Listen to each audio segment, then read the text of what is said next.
Welcome to this week's episode of the Business Real Estate Podcast with Lynn, Hoffmann, and Eric Johnson. Today it's all about the stats, and we are pleased to have back for the first time. We have a guest coming back for the second time. Broker of record of RE/MAX Escarpment, owner of RE/MAX Escarpment in Niagara is Conrad Zurini. He has spoken around the world to different organizations, boards, real estate groups. We are pleased to have him here as he is he is our stat king, as it is around here. So today it's all about the stats.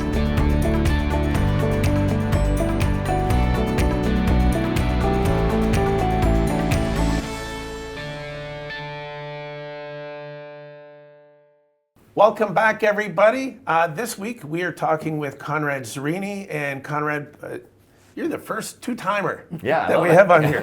I know you're like, hey, it took us 13 episodes to get you on the first one, but you're the first one to come back the second. I love coming back. You guys are doing a really great thing here. It's awesome. Appreciate it. Yeah. So we wanted to talk about stats today because I think the biggest thing I see out there is a lot of people where they just throw out stats. For example, I see all these people, and I think they just do it because they see everybody else's. Here's the average selling price. Here's how many new listings, how many sold. And for the average person out there, the average buyer and seller, it's useless. Yeah. Right? Because I look at Burlington, where I lived, you live, and I looked at, okay, where am I? If I wanted to go downtown, it was starting at 1.2 million for the type of condos I was looking at. I have lakefront properties are like 10 million. You got houses for 500,000.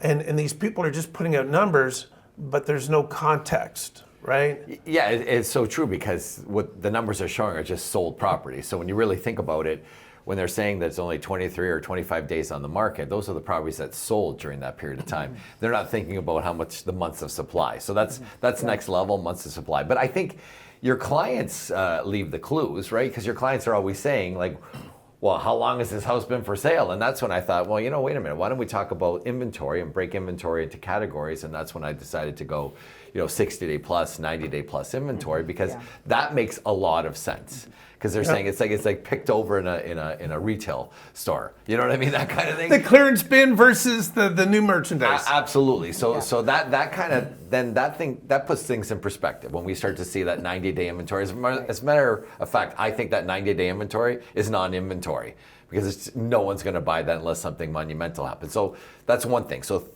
I always say walk in the shoes of the consumer and you'll be innovative. The other piece of the puzzle is this a great price? Like, am I doing well on this purchase? And you and I just talked about this before the show about price per square foot is the equalizer. And Lynn and I bought a home at the same time, and I don't know if we can disclose this, but at interesting times. I remember Lynn bought a home and we bought it at the same time within downtown Burlington. And I had said to her, you paid X per square foot, I paid Y per square foot.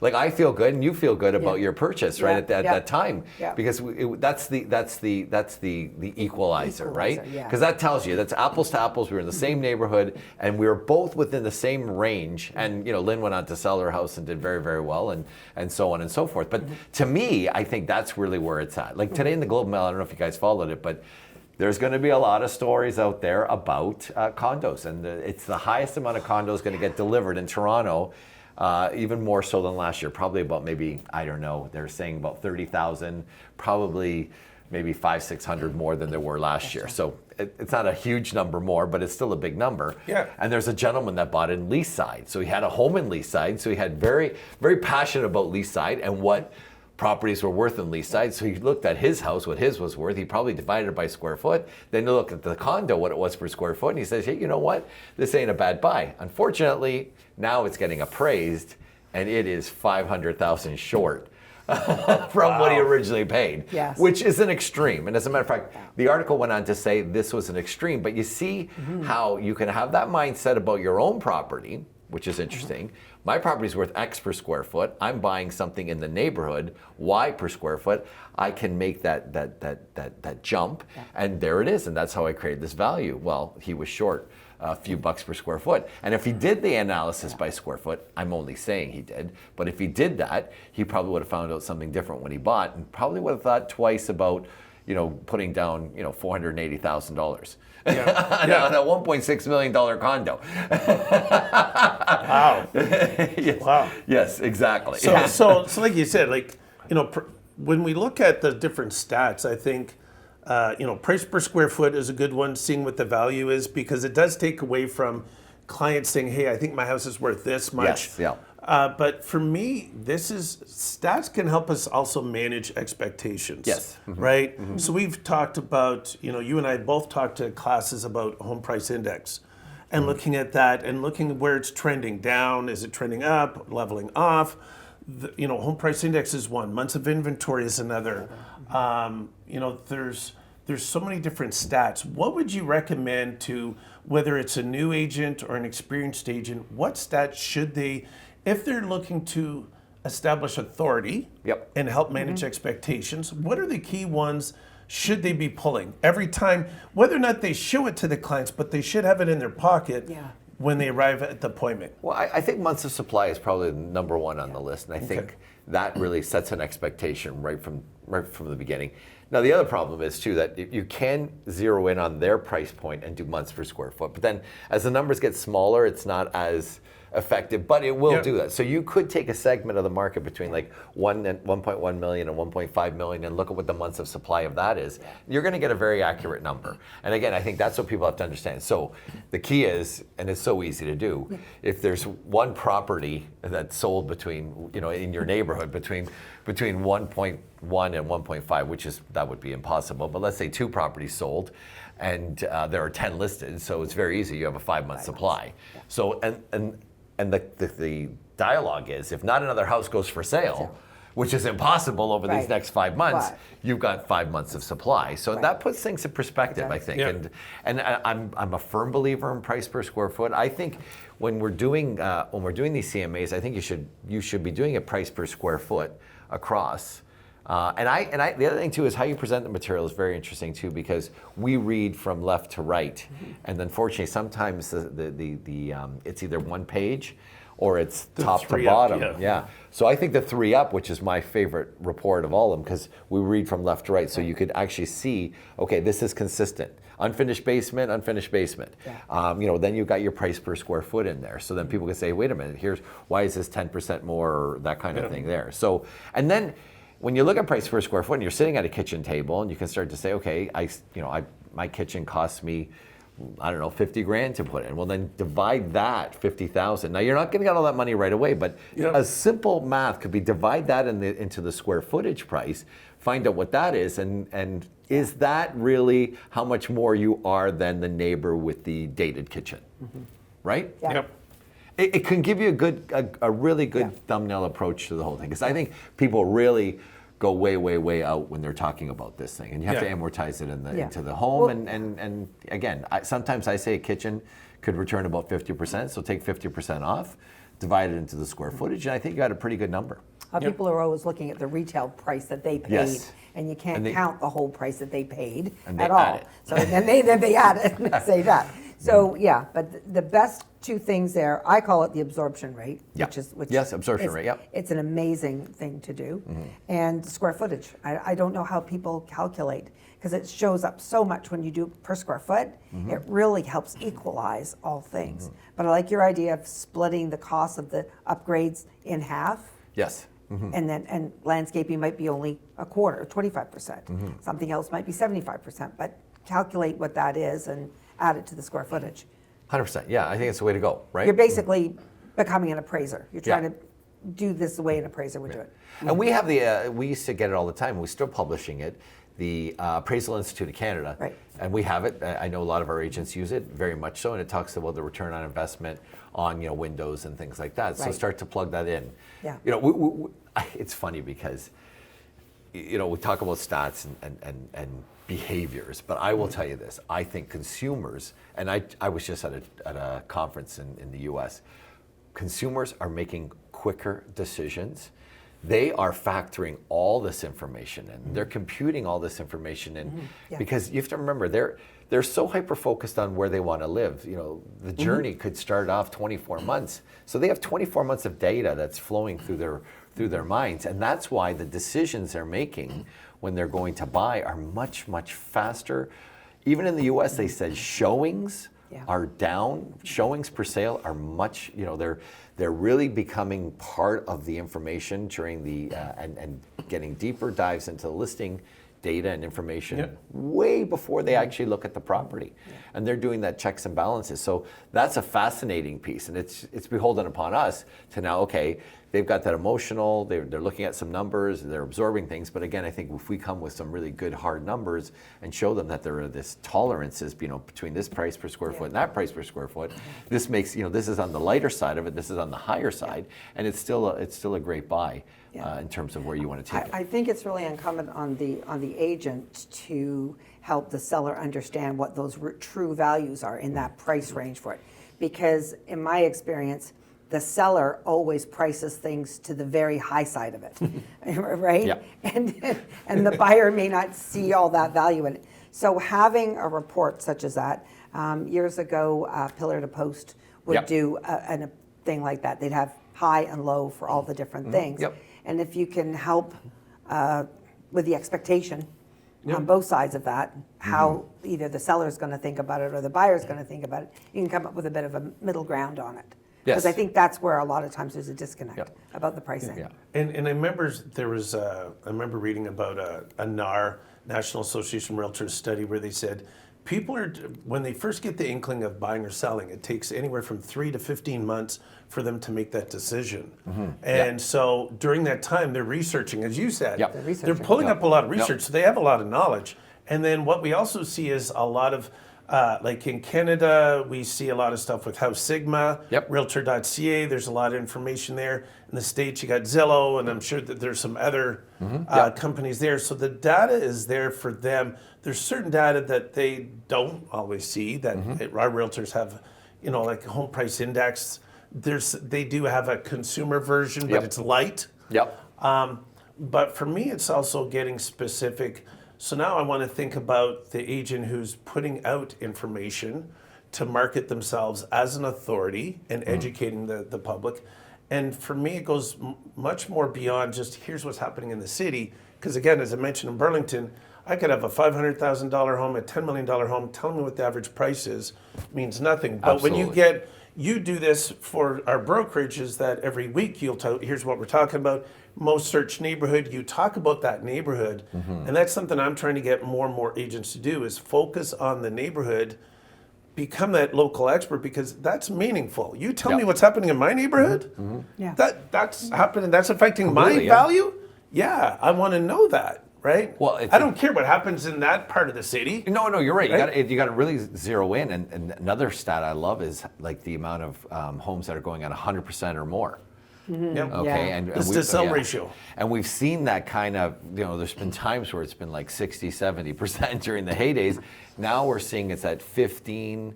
As a matter of fact, Burlington last year was 15% in January that went 100% or over, and this year doubled to 30%. That was probably the only area that it went up higher. Like Oakville dropped about 9% from last year, and we've seen some interesting things.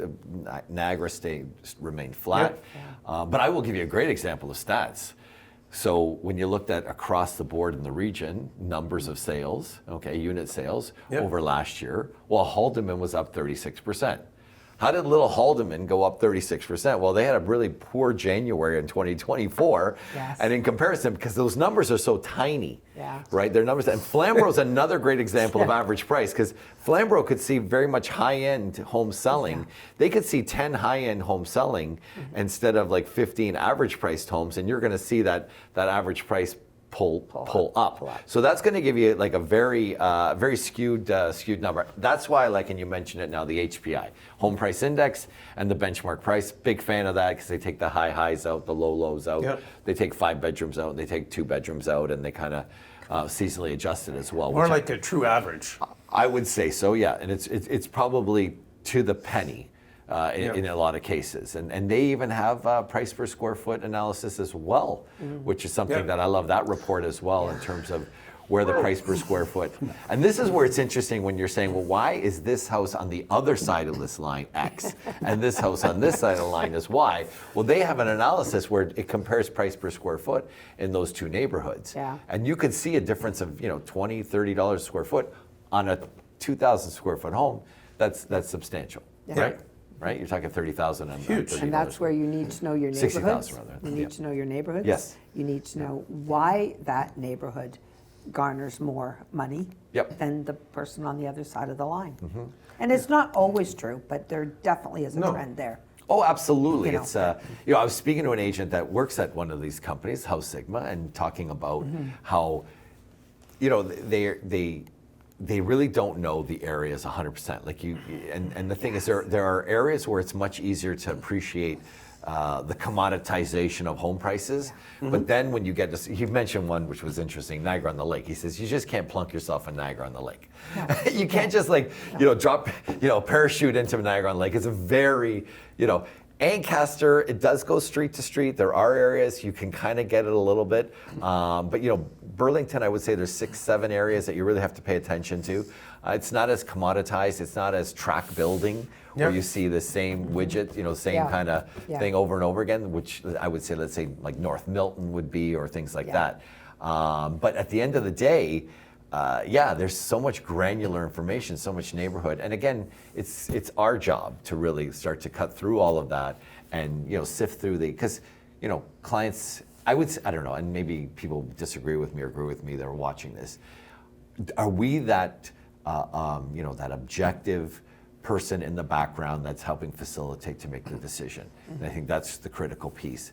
And having all the numbers without anything that's, because people they have a whole list of wants, right? At the end of the day, and look, it's our job to say, look, in this price category, that thing that you want is impossible, plain and simple. And if you want that, we're gonna have to go here, or we're gonna have to make a lateral move from a detached to a townhouse. Ensuite, for instance, to get an ensuite, we want an ensuite. Well, to get an ensuite in this price point, you're only the townhouse is only going to be. I want a walk-in closet. You're not going to get it in a 70s race ranch and things like that. You're just not going to get those certain wants. And I think that's where we come into play. Our opportunities in this neighborhood at this particular time to get that want is going to be very, very difficult. Now, we could move over to another neighborhood, and that could be a possibility with a Center Hall plan, 2-story that was built in the 80s or something like that. But that's why I'm always saying to my agents, they need to get out at their opportunity to go to open houses, to go as much as they can, to get in and learn the inventory and learn what's different about each of these different pockets inventory. When I first started to get into this, I came from the West Flamborough area and so forth, and I was parachuted myself right into Oakville. And I could not, I was like sticker shock. This is 20 years ago. I was sticker shock at the price. I'm like, why is this, and this, right? Oh yeah. It was crazy. But you learn. If you go and you research and you pay attention, you check the solds, you go through all the history, why this, why that. But there's a lot of research to get to that point where you can be the authority and give the client comfort and strength that they're hearing the right information. Well, it's funny. I lived in Toronto, Bay and Wellesley. I lived in a condo. And the condo market, when I was there in Hamilton and even Burlington for that matter, was not that robust. And the condo market was very robust. And everybody knew price per square foot. This building, that building, they could actually point to the buildings and tell you. Exactly, price per square foot. So when I came here and when I came back and I started looking at the pricing, I thought, oh my goodness, what is going on? I would say I went on the higher end. Because I was so used to the condo price per square foot being X, I went on the high end for everything. And you get it when people try to make that migrate from Oakville to Burlington. It's a very interesting thing because it is monumental. It's different.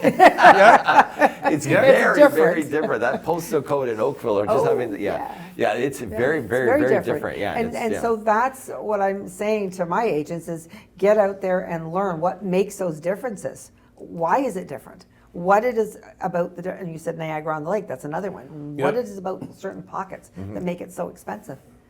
And also when you look at, going back to the HPI, when you can drive down to the neighborhoods. But it's interesting to see. I remember looking at the graphs and I was showing some agents and I go, wow, check this out, where in this neighborhood, 2 stories are priced higher than 1 story, and you go to another neighborhood and it's other way around. reversed. Yep. And you see the curves are, usually you'll find in a city, most of the curves are pretty much the same. And then you find the neighborhood where also some neighborhoods will hold their value and have been steady. I like price and benchmark and going, man, these ones have held their value pretty good. These ones are a lot of fluctuation, some neighborhoods. So, are you looking for a family that wants, they're concerned about the value of the home and they're very conservative? Hey, what's kept its value? Those type of things. Like, these are the things that can make a difference. Oh, completely. It's funny you mentioned that. My year end, I talked about winners and losers.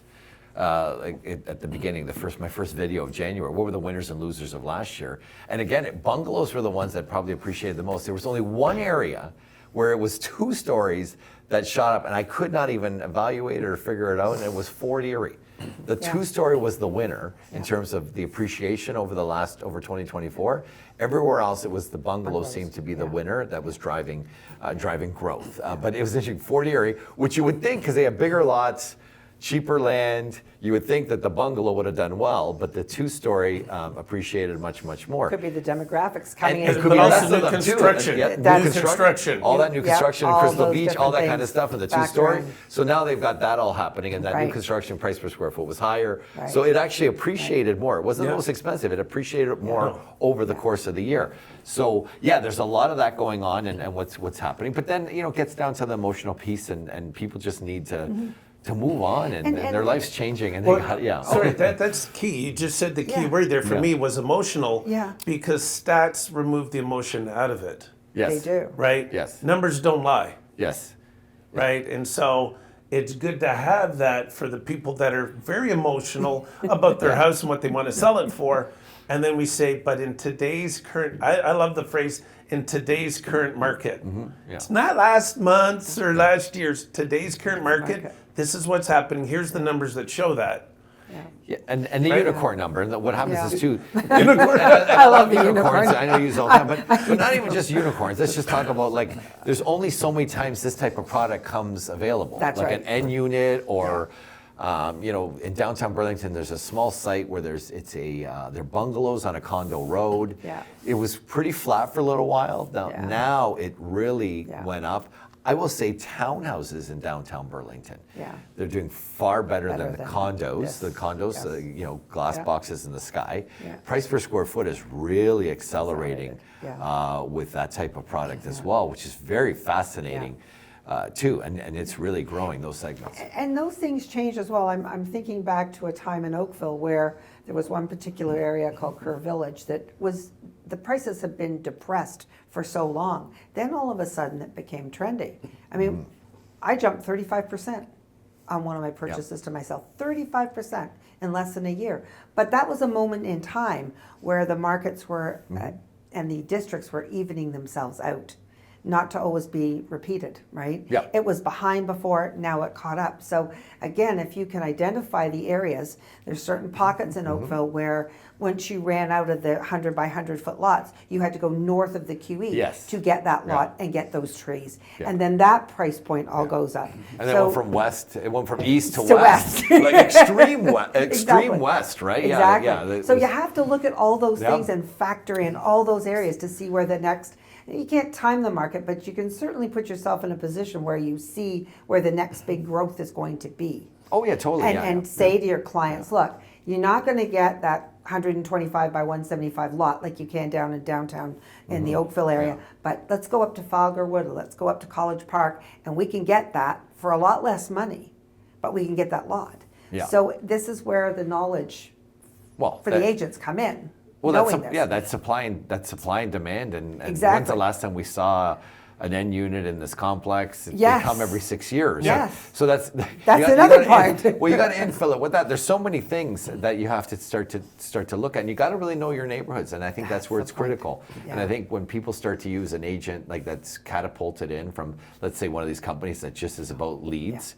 They don't really know the neighborhood. And I see that all the time in the area that I lived in that you still live in. Yeah. I see a lot of foreigner signs up on the lawns, and those foreigner signs are there a long, long time. They're blowing in the wind. You're absolutely right. And that's literally because they put flags up Yeah. to advertise the open houses. But, and it's the big And they're wrong. city coming into a smaller city. That's why everybody They talks don't about understand. use a local realtor. Yeah. Why is it important? Because as a Yeah. local realtor, you guys should be doing your research and your stats so you become that local expert. Yeah. That's what will win over a lot of times. In Ontario, it's all about the Toronto agent coming in and not knowing, because that market, they're priced so high, and they come and go, my God, this is a steal. Offer this, you'll get it. And then the person wants to sell it within 2 years. Go, Yeah. buddy, you're going to have to hang on to the house for at least 5 years for it to appreciate enough before you can even make your money back. Oh, right? yeah, totally. And that's why it's so important. I think, I always call the litmus test of, am I working with the right realtor, the right agent, the right buyer rep?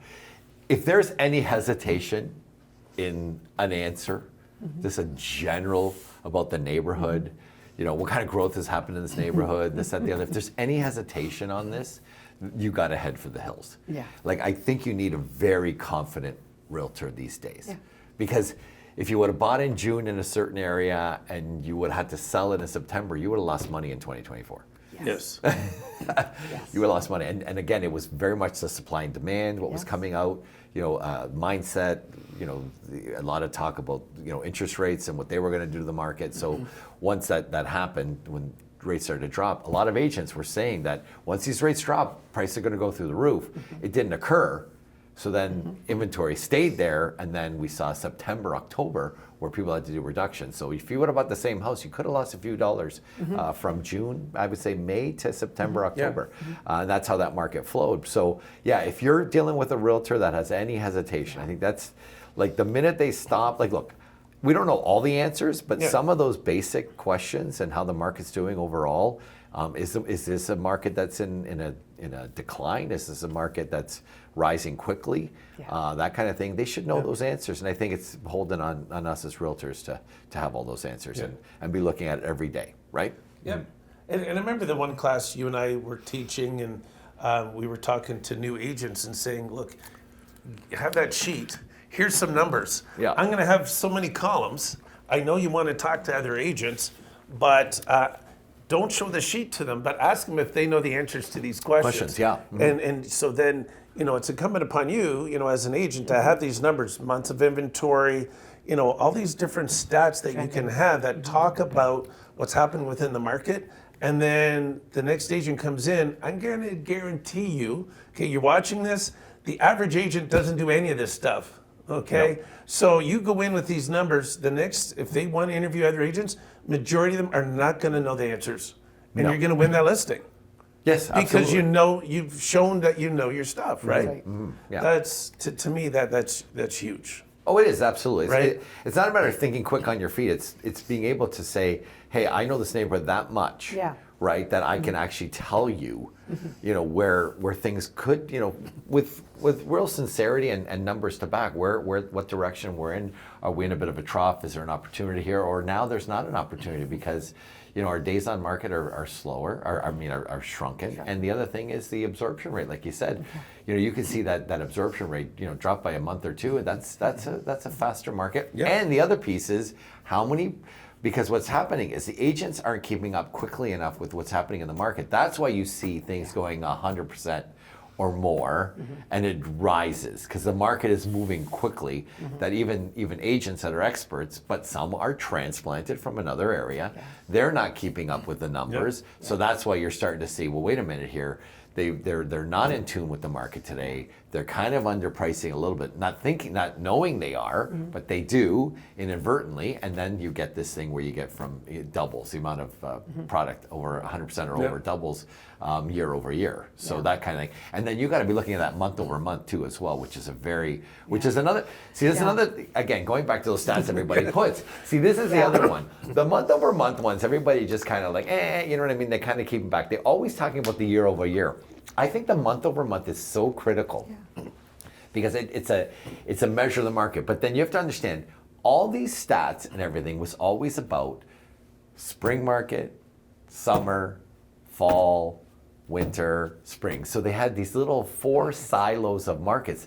Now the market is so compressed it doesn't even exist. It doesn't exist No. anymore. So the month-over-month numbers to me Yeah. make more sense huge. and are never reported.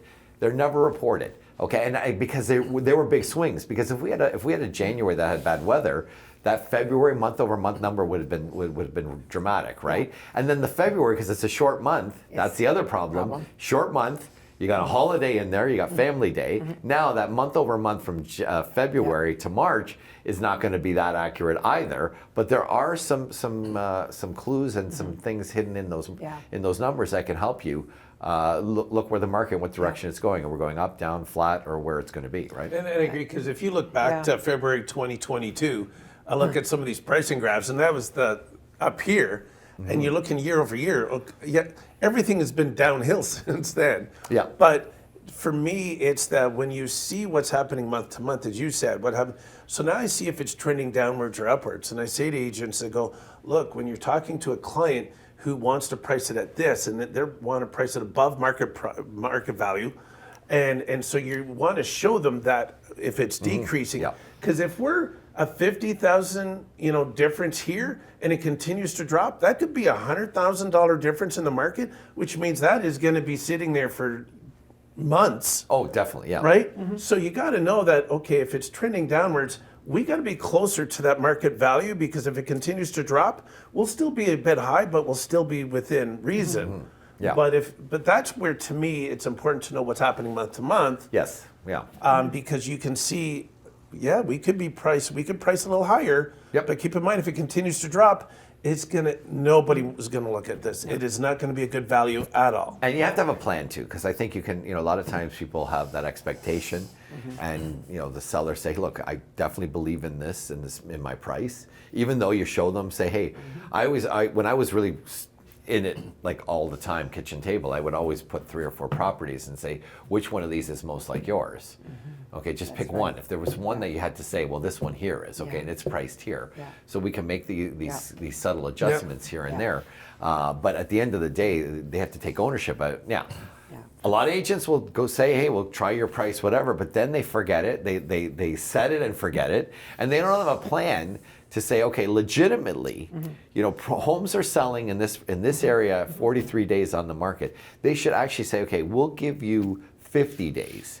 And if we don't see this, and this happening, online traffic being X, offline traffic being Y, okay, that kind of thing. Appointments and your online views and things like that, when you start to look at that, if we're not seeing those thresholds and those numbers, well, then we have to make an adjustment after the 50 days. So you said a couple things there.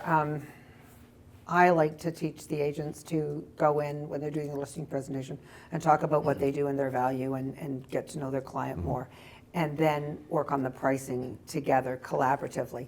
I think if you show people the real thing, like live, you can show them the house that's in the neighborhood that's most like theirs with some tweaks and so forth.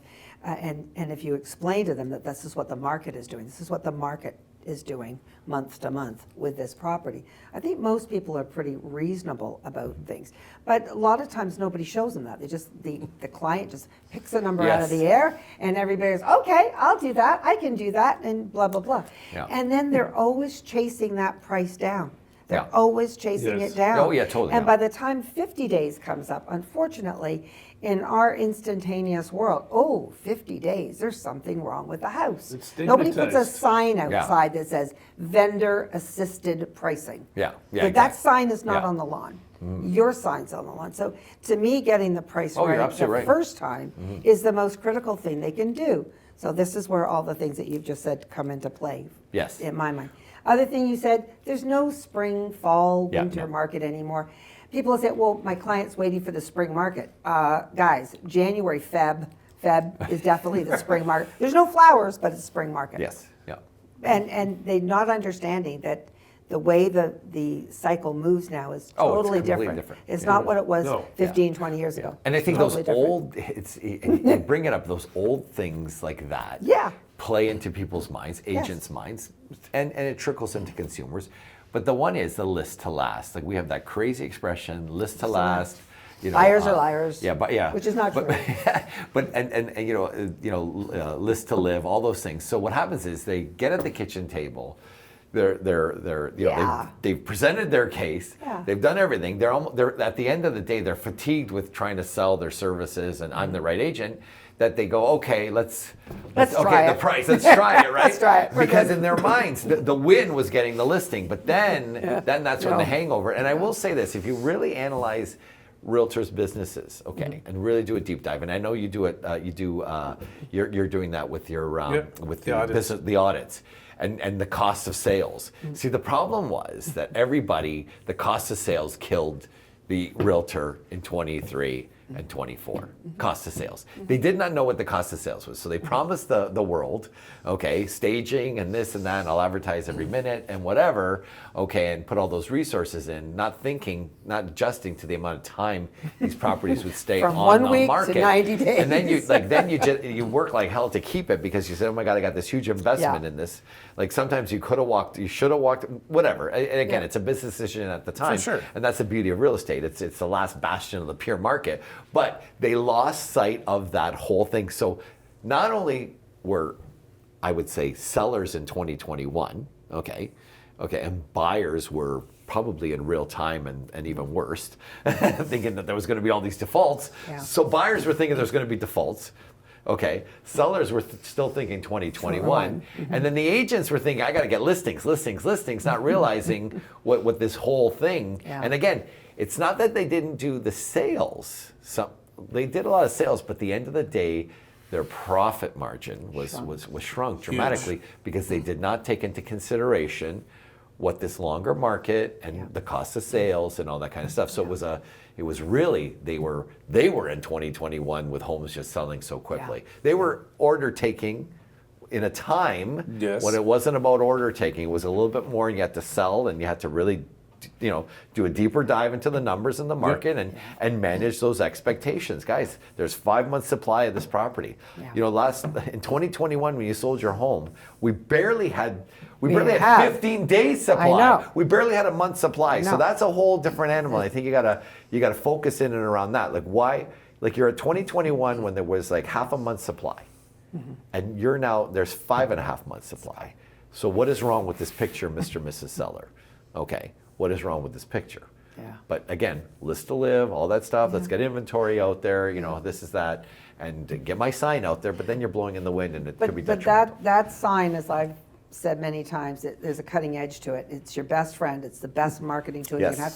Also can be your worst nightmare when it sits 120 days, 160 days on a front lawn. And it gets weathered. And it gets old looking, and people are, wow, he hasn't sold that house yet. And again, we've talked about it before. Education is expensive. I've lived that education in my real estate career. It's not fun. No. So again, your job is to show the seller all the things that they need, absorption rate, square footage, all the stats like you're talking about, and then work with them on coming up with the right price the first time, or a price that's within a range that's close enough to have everybody successful. Yeah. Yeah. And a plan. And a plan. And a plan. get there. Yeah, and a plan because the market shifts and whatever, and it moves on a dime. But in a plan set in right from day one to have this plan. Okay, when this date happens, this is what we're gonna. This is what we're gonna have a discussion in and around, and we're gonna talk about it. And that's where consumers come back to us and say, "Oh, you told me the price. This, at the other. Now you're saying no one's looking at it." And they start to put the blame game on you. But if you have it in writing, if you have this plan in writing, saying, after so many days, if this isn't happening, we gotta make an adjustment or do something. And we're really blessed at this brokerage to have many different tools that in real time show us the hits on these properties. So I would say, Mr. and Mrs. Seller, here's the plan. If we haven't got anything by 30 days, but we've had 8,000 hits with our address. We've had, 2,000 hits on this thing. We've had hits on here. We've had all these different hits. And nothing has happened. Yes. Like I said, that means that we're not priced correctly for the market today. Yeah. Then you've got backup. I'd even go back to like 1 to 2 weeks. Like if there's no 2 weeks is usually the case. certain cases, like if nobody's even inquired. No. But there's Well, been lots of hits. There's been lots of But eye activity. candy, well, because the property's eye candy. That's right, and it's new. And it's new. But that's where having multiple date lines. Yes. Yes. That's all I'm saying. Yes. Is having Multiple date we're talking lines. about 45 days, whatever. But you can have some shorter ones and say if we don't have this by this And time. I would even But it's the suspect plan. that- It's here's the timeline. Here's the thresholds we Yeah. need at each day. Yes. At each time period. If we don't hit these, then Yeah. we And gotta then the other rethink part this. is you can have the discussion as well. How much of a price decrease? It's not $5,000. Usually by the time you Yeah. get out there, you're looking at least 50 to 100 sometimes on certain properties to make a difference. Yeah, then So you have gotta- to have that yeah, conversation and you as have well. to zero in on what price point is is selling. So then you have to have that whole conversation. So right now in the last 60 days, this is the price point that has been selling the Moving. most, and we're at the high end of that price Yeah. point. Yeah. And that's what's happening, right? Yeah. So, and again, the data on, like again, what you said, Lynn, we have a lot of numbers, but do. we're now showing 30 days of showings, Yeah. showings per sale, Right. and if you're at 9, 10, 15, 20, Should have been sold. it should have been. It should have. And I it gotta should have say, been sold that's by now. really accurate, because I've done this enough to know.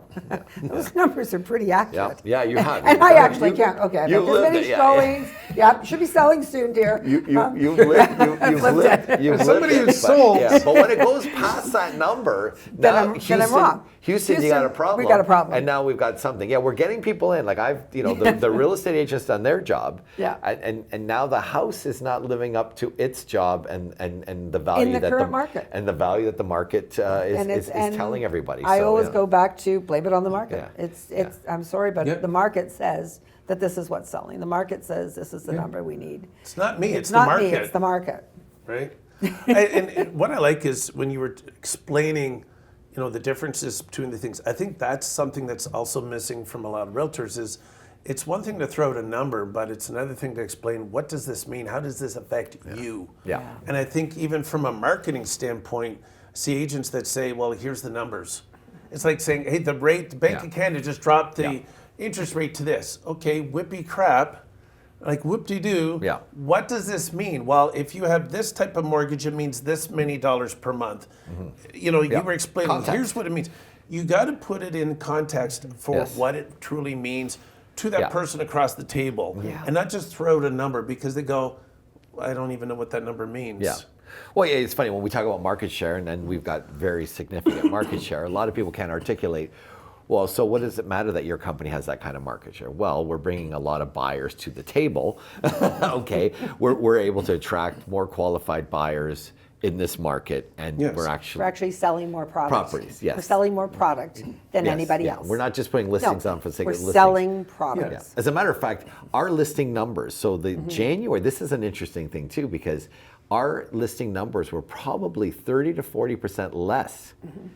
So this is an interesting point. Yeah. We had the largest increase of all of our trading areas in sales, but we were below everyone in terms of listings because there is a part of the real estate community that just lists to live and putting listings and say, hey, somebody calls them, put a buy the price on it, listing. go. They buy the listing, buy the so they're listing. thinking that they're going to get Yeah. some sort of spin-off, and Yeah. they use your listing, and that's the other piece of the puzzle. Yeah. I think Yeah. consumers have to understand they're using your listing. If this agent doesn't have a lot of sales in this neighborhood or doing a lot of sales, they're now just using your listing Yeah. to try to trap someone else. Yeah. And say, hey, you know what? I know something that's better price than this in the neighborhood, and they're actually using your listing to bring people somewhere else. Yeah. That kind of thing, Yeah. right? So you really have to look at it. So I was very, and I don't know if people really analyze numbers, but we were significantly lower in new listings coming on in January, because we're not afraid to walk away, and we're here to sell homes. But we told the people the truth. Truth, yes. Yeah. We told the consumer the truth Yes. about what they're, and I know I can name many of my agents that are absolutely brilliant at pricing. Yes. They are brilliant. They're spot on. But then they do what they say they're going to do with that price. That just means we delivered. We Yes. Yeah. And We that's price a it whole, right. And that's a whole new number. It's funny because we have that's a really stat bot, and Yeah. interesting. I asked the stat bot that question. Yeah. Very much so. The stat bot came back with that That's it. answer. Yeah. Like your agents are delivering. They're They're Pricing telling to the the truth. market, yes, They're yeah. pricing to the market. Yeah. They're telling the truth, and then they deliver on it. And that's why we have the largest market shares. And, and they're very performance. It said that your agents are performance oriented. And that was interesting. I could have told you that without the stat block. But yes, I know, but sometimes it's reassuring, right?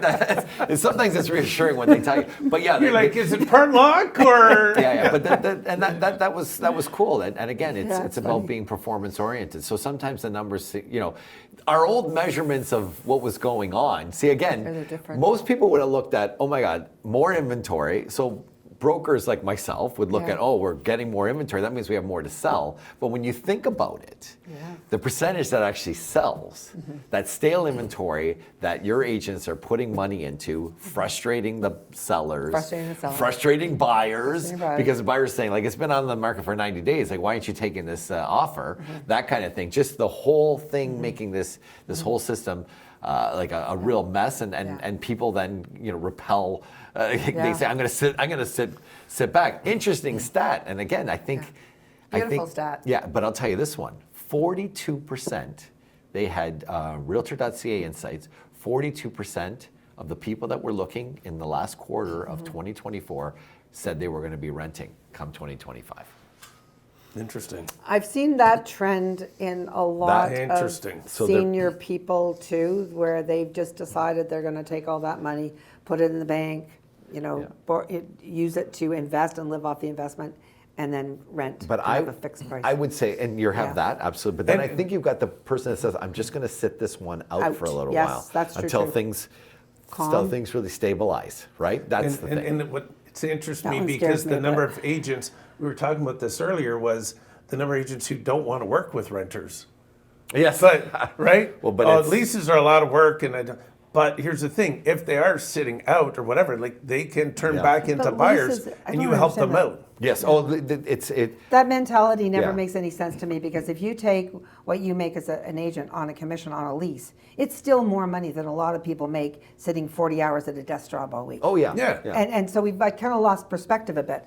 But I think there's a trend coming where there's going to be more rentals. But that's interesting to know, because you start getting damn well better paperwork. start taking those renters. Well, the Toronto business, when I was living in Toronto, and the Toronto business I did was leases. Yeah. It was pretty straightforward. The best part was I would park my car in my underground, Yeah. and I could literally get around pretty good with about maybe 8 to 12 buildings, condos, and I could really show a lot of units without driving, parking. And most of the time people would see 2-3 units and they'd make a decision, because this ain't a tattoo. And it's not forever, right? And the thing is, they were making decisions, because when they found that nice unit that was nice, they said, look, like, we don't, the price point is pretty, pretty uniform. Exactly. So it was easy for them to make that decision. And and it's fascinating, and I think you're going to start to see that now more in mainstream real estate too, and that's why we're seeing, and this conversation comes full circle, where the consumer that's out there really has a good handle on things. Yes. Okay, I think you just have to smooth the edges, give them some numbers and things like that of like what are our chances of being able to find this again if you're on the buyer side? Okay, and the other thing is, on the seller side, there's a lot of competition that you have currently in the marketplace, and I think we have to make some adjustments. So I think that's really where our job is. I think our job is it's to interpret the numbers for them. They get the numbers, they see all this stuff, but they don't know how to put it into context. Yeah, and it's a moment in time. It's a moment in time and context for them. You need to know your stuff to get that done, but I think that's where our role is always going to be. Because with this, the AI and all the stats that they can get that in some ways, but they don't know what it means for them. And seeing it over time, what does what does it look like over time? Because as you said, it's a moment in time, and it's seeing what the trend is within the market and what we're seeing. So Well, the exciting thing too now is, for anybody that and we're all students of stats, is the fact that we've eliminated now, even in our own reports, we've eliminated 2020, we've eliminated 2021. It's an anomaly, and I'm even saying we eliminated 2022 because Q1 of 2022 was pretty hairy, right? And then the rates started to go up. So we've eliminated a lot of that, and now we're seeing this more stable market that is just, again, you might see this week-to-week action happening, but there's there's stability, and now it's time to get granular. You just did the HPI. You took out the worst and you took out the best. You did the HPI over the last 5 years. What's interesting, because when I go to HPI right now, when I'm demonstrating it, I show the last 3 years, and it still has that February high point. But we're coming out of. You're coming out of that. Just so you guys know, we are filming this in February. I'm not sure when you're going to see this, but it's interesting that later on in the year, what's going to happen is I do that 3 years. That's out of the way. Now it's going to seem it looked like here to up here dropping, and now it'd be like no, it's pretty smooth. And now it's going to take the agent that much more to be. Now it's not going to be just I heard this or this is happening or that's how fast. Or now you're going to have to really know your numbers, do a deeper dive, analyze the inventory at this moment in time. Then you really have to look at price per square foot, absorption rates, all together, because it's so granular and it's so like finding the little pockets and going neighborhood to neighborhood where is this neighborhood on the rise or is it stable or what's happening here, that kind of thing. Now you're going to see the true realtor that actually feels it. Like, you know what I mean? It's like I'm doing a course on how to Michelin star your real estate business. Food is that one. Like your tongue is the most sensitive of all the senses, right? Your taste, your sense of smell, all that kind of stuff. This is when that agent is going to live and breathe what's going on and actually feel it, see it at the kitchen table, see it when they're negotiating offers and all that kind of information. And you're going to see where that professional agent that's doing 20 plus transactions is going to be the person that's going to be the one leading the way and will have more satisfied customers and do a deeper dive and help people make those decisions. Use that good number. 80% of the business is done by 20% of the people. Always. Yeah. So that's got to be that 20%. Very cool. Yeah, so I think this is our time to shine as an industry. I'm bullish. I'm excited about what it means going forward, right? Because that information is that much more. It's more readily available, but it's you got to look a little deeper to see trends and things like that. So that's the fun part of this whole thing, right? Awesome. Well, this has been an interesting conversation. Fun conversation. For those of you watching, I mean, hopefully we've shown the point that the consumer is more educated, has access to a lot of numbers and stats, and it's incumbent upon you as a professional to know those stats and even more. And so that's where diving deep into stats and taking a look at that can help position you as a true authority, because you'll know as much as your clients plus a little bit more. If you're not looking at those numbers, they're going to know more than you, and they're going to say, why do I need you? So if you want to be successful in this business, if you're not a numbers person, I'm sorry, but you do have to start looking at some of these in order to get yourself ahead of the curve and to build a successful business. So we want to thank Conrad Zurini for joining us. We went by like this, an hour went by so fast. We could do another hour. We could keep going. We all love this stuff. But hopefully we gave you some great information. You can run with that. Please apply it. Please go through. If you don't know how to access the stats in your area, reach out to your manager, no matter what brokerage you're with. If they don't know, then please reach out to us. We'll gladly help you. Not a problem. We want to see everybody be successful. So we thank you for joining us this week, and we will see you next week on the Business of Real Estate podcast with Lynn Hoffmann and Eric Johnson.